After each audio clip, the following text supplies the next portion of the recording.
When you talk about culture, culture at its core is really kind of like the DNA of an organization. It's how things get done.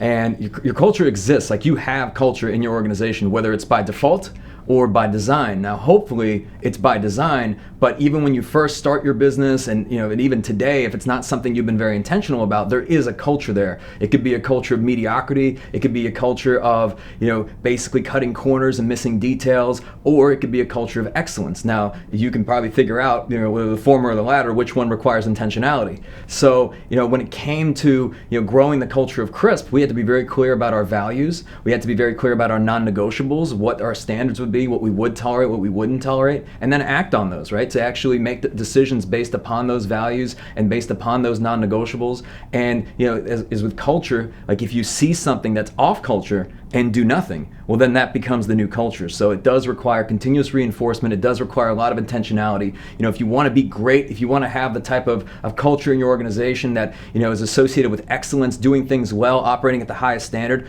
well, then it may require you having non-negotiables and standards that basically make anything besides that or below that just absolutely intolerable and unacceptable. So, and that doesn't mean that people are going to like that, but if you want to be intentional, if you want to get it there, we are what our standards are.